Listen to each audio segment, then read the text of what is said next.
Samantala, Princess, sa mga oras na ito, alamin naman natin ngayon ang update mula sa Tacloban City. Naroon ang ating kasamang si Haji Camino, mag-uulat live via phone patch. Haji? Yes, isang maganda at mainit na umaga dyan, Kirby at Princess. At isang taon na nga muli, yung nakakalipas mula nang humagupit ang Bagyong Yolanda dito sa Tacloban City. Ngayon, nasawi natin na mga kababayan sa kamay ng malakas na bagyo.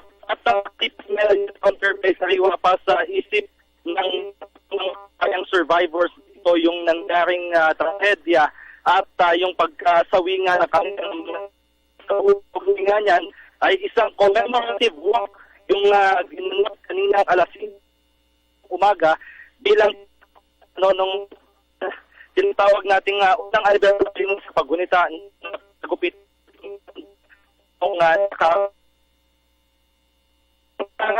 ni Albert Romualdez yung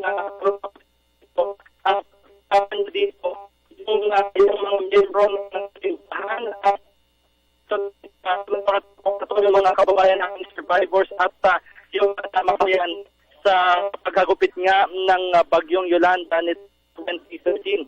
Nakisali din sa naturang commemorative walk ng iba't ibang organisasyon, mapa-local man yan o mapa-international. Kaya kita natin yung unity dito sa commemorative walk na ito na doon sa may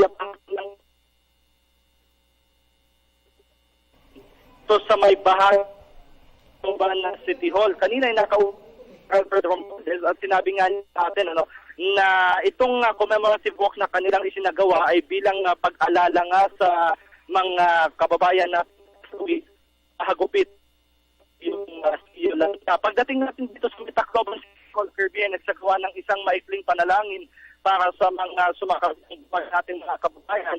Samantalang mga lobo ay pinawalan naman patungo sa ere bilang bahagi naman ng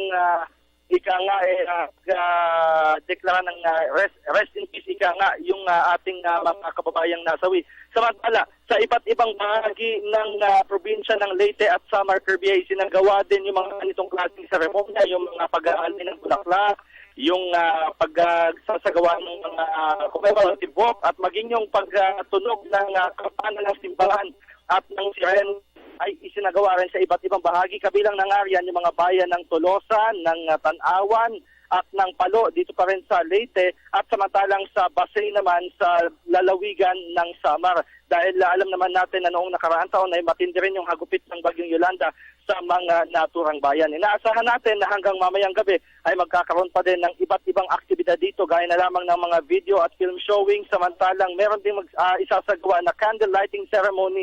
Yan ay bilang paggunita pa rin sa unang anibersaryo ng paghagupit ng Bagyong Yolanda na kumitil ng libo-libo nating mga kababayan. Samantala, ramdam na rin naman, Kirby, kahit paano yung progreso at yung pagbangon ng ating mga kababayan dito sa mga nakalipas na araw na nag-ikot-ikot tayo sa iba't ibang bayan dito sa Leyte, kabilang na nga dito sa Tacloban City. Ay nakita naman na natin na bumabangon na, umaahon na o nagkakaroon na ng hanap buhay. Balik na muli sa normal kahit paano yung buhay ng ating mga kababayan dito at hindi na nga sila umaasa sa relief goods.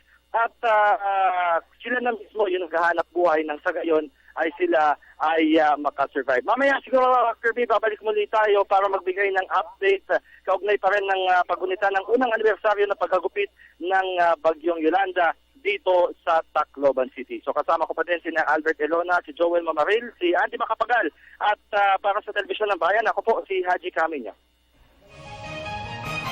Alright, maraming salamat sa iyo, Haji Camino.